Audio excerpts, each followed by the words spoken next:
अभी जा रहा हूँ कॉलेज। कॉलेज के पास ही पहुँच गया हूँ। ये है मेरा कॉलेज। एवं प्राचार्य डॉक्टर श्रावणी चक्रवर्ती मैडम से निवेदन करूंगी कि वो हमारी मुख्य अतिथि श्रीमती यशवंती सी पैत्रा मैडम जिला पंचायत अध्यक्ष को पौधा भेंटकर उनका स्वागत करें।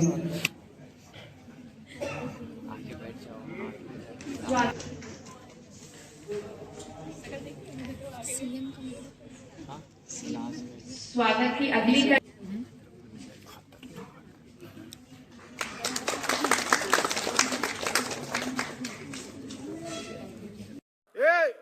सफेद कपड़ा ओ ए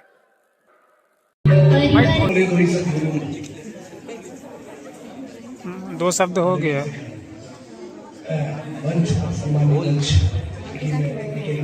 आवाज में बैठ गया मतलब मुंह से सुपारी निकाल के बात कर रहे बाबा।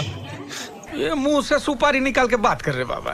इसके मुंह में पैदाशी सुपारी है, ये तोतला है। सही बात है। भूमिका होगी क्योंकि हमारे ऐसे ही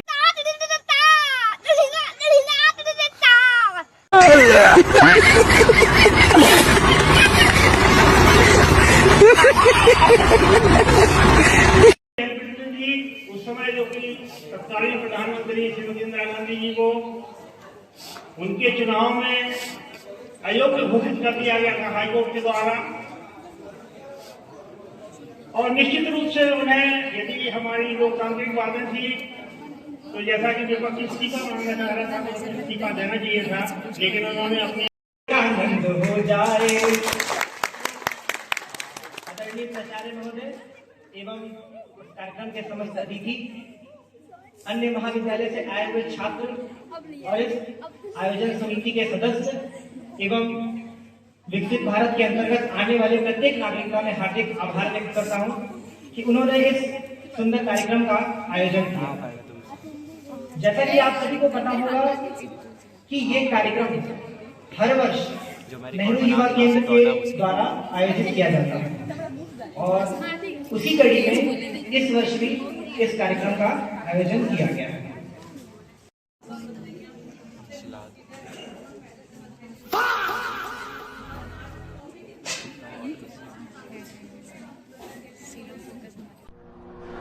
क्या हो गया? अरे भाई क्या सुनाई नहीं दे रहा भाई है? सुनाई नहीं दे रहा क्या? की छात्र अध्यापिका आज आप सभी के समक्ष भारत के 50 वर्ष लोकतंत्र के लिए सबक विषय पर अपने विचार प्रस्तुत करना चाहती हूँ। भारत एक लोकतांत्रिक देश है जहाँ जनता को बोलने, लिखने और अपनी बात रखने की स्वतंत्रता प्राप्त है। लेकिन 50 वर्ष पहले ऐसा समय भी आया था जब इन स्वतंत्रता पर रोक लगा दी गई। 25 जून 1975 को भारत में आपातकाल लागू किया गया, जो लगभग 21 मार्च 1977 तक चला। इस दौरान लोगों के मौलिक अधिकार सीमित कर दिए गए, प्रेस की स्वतंत्रता कम हो गई और कई नेताओं तथा आम नागरिकों को जेल में डाल दिया गया। ये समय भारतीय लोकतंत्र की सबसे कठिन परीक्षा थी। आपातकाल हमें सबसे पहला सबक देता है कि लोकतंत्र केवल संविधान की किताबों से नहीं चलता, बल्कि जागरूक नागरिकों से मजबूत होता है। अगर जनता अपने अधिकारों के प्रति जागरूक नहीं रहेगी तो लोकतंत्र कमजोर हो सकता है। दूसरा महत्वपूर्ण सबक ये है कि सत्ता का संतुलन बहुत जरूरी है। जब सारी शक्ति एक जगह केंद्रित हो जाती है तो जनता की आवाज दब सकती है। नकारात्मक पहलुओं को नजरअंदाज करना सही नहीं है। इसके कई नकारात्मक पहलू सामने आते हैं। लोकतंत्र को समाप्त कर दिया गया, उसके अधिकारों को हनन कर दिया गया एवं मौलिक अधिकारों को निलंबित कर दिया गया। लोगों में भय का माहौल था जिससे युद्ध की स्थिति उत्पन्न होने लगी। लोकतंत्र को खतरा उत्पन्न होने लगा जिससे लोगों में विवाद की स्थिति उत्पन्न हुई। अंत में लोगों ने अपने मताधिकार से यह स्पष्ट कर दिया कि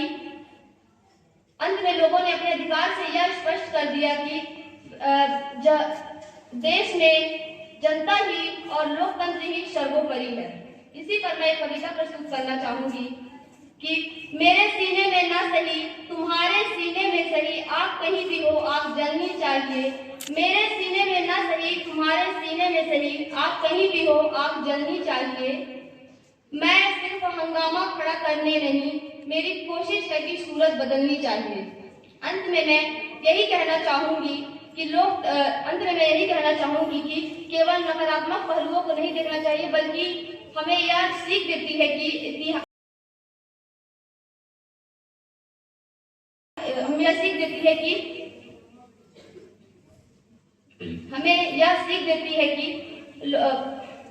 इसी के साथ अपने वाणी को विराम देती हूँ। बैगन मिलना चाहिए या जो मिला है उस पर हम अपने विचार रखने के लिए प्रस्तुत हुए हैं। और मैंने देखा है कि हमारे जो विपक्ष के साथी थे उन्होंने बहुत ही खूबसूरती से अपना विपक्ष पक्ष रखा है, और मैं यहाँ पर उसके पक्ष पर अपनी बात रखने के लिए आई हूँ, क्योंकि सभी जानते हैं और हमारे साथियों ने भी दोहराया है कि प्रत्येक सिक्के के दो पहलू होते हैं। मैं उस सिक्के के दूसरे पहलू अर्थात पक्ष में कहना चाहूंगी, और जो हम सबक की बात कर रहे हैं यही तो सबक था हमें मिला है जो। और मैं बताना चाहूंगी कि जो कह रहे हैं कि हमारे मौलिक अधिकारों पर रोक लगा दिया गया, तो यह क्यों किया गया? यह हमारे संविधान में वर्णित था, कोई कांट लगा दिया। यह हम उस संवैधानिक पद की बात कर रहे हैं, वह संवैधानिक पद जिस पर हमारे भारत के प्रतिनिधित्वकर्ता के रूप में इंदिरा गांधी जी तत्कालीन प्रधानमंत्री के रूप में थी, और उनकी सलाह पर आपातकाल की घोषणा की गई थी। उस आपातकाल ने हमें बहुत सारी चीजें सिखाई। यदि हम उसकी तुलना आज के समय पर करते हैं कि उस पर मीडिया पर रोक लगा दिया गया, या हम कहेंगे कि हमारे अधिकारों का हनन कर दिया गया, तो जो उसकी वजह थी वह थी आंतरिक अशांति। ये बताइए कि मीडिया के माध्यम से यदि बाहर देशों को पता चले कि यह जो देश है वो खुद स्वयं आंतरिक अशांति के कारण जूझ रहा है, तो क्या वो उसका फायदा नहीं उठाएंगे?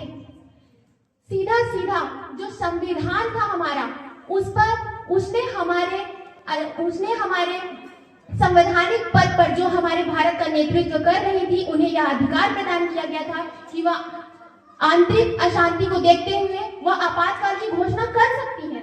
और यही था सबक के रूप में देखे कि वह जो संविधान की यह थी हमारे संविधान के प्रावधान की गलती, या उस संवैधानिक पद पर आसीन व्यक्ति की गलती नहीं थी, क्योंकि वह एक संवैधानिक पद है। उस पद पर आसीन व्यक्ति जो है वो संविधान की बेड़ियों से जकड़ा हुआ होता है, तो हम कैसे कह सकते हैं कि वह अपने स्वार्थ में कार्य करता है? मैं पूछती हूँ यह सवाल कि जितने भी विपक्ष साथियों ने यहाँ पर अपनी बात रखी, वो सब कहते हैं कि अपने सत्ता को बचाने के लिए कार्य किया, सत्ता को बचाने के लिए कार्य किया। तो बताइए, भारत का संवैधानिक पद पर समय समाप्त होता है। धन्यवाद सर। रोशनी मिश्रा।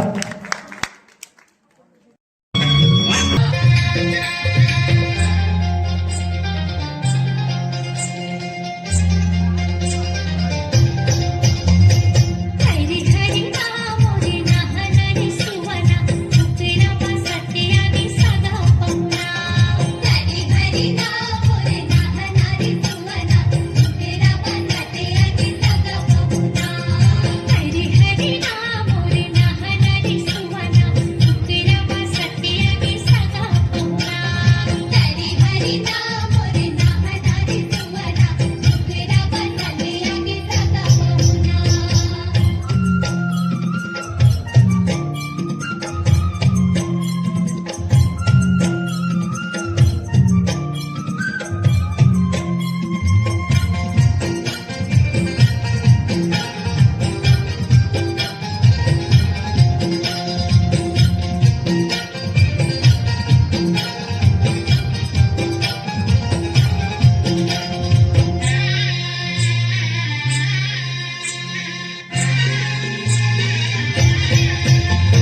गाइस अभी आ गया हूँ कॉलेज से घर, मतलब अभी आया हूँ, आधा घंटा करीब हो रहा होगा। तो उसके आते समय क्या ही वीडियो बनाऊँ मैं, बहुत ज़्यादा थक गए थे, आज पूरा दिन कॉलेज में लग गया है। और अभी आया हूँ, खाना खाया हूँ, उसके बाद निकल गया हूँ दूध ले करके। अभी जा रहा हूँ, यहीं पे खड़ा हूँ बिरसा मुंडा पार्क के पास। तो चलिए मिलते हैं दूध पहुँचाने के बाद। आज मार्केट भी है और वैसे सर दर्द कर रहा मेरा। Bye bye. जैसे ही मैं वीडियो ऑफ किया हूँ वैसे यहाँ पर देखा कि एक्सीडेंट हो गया है और गुजरी टोला में एरिया के पास, और ऑन द स्पॉट डेथ हो गया है उसका।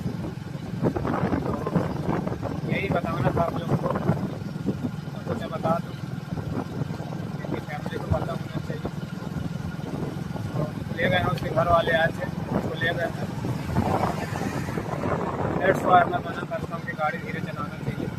तो आप लोग भी गाड़ी धीरे चलाओ और अच्छे से रहो।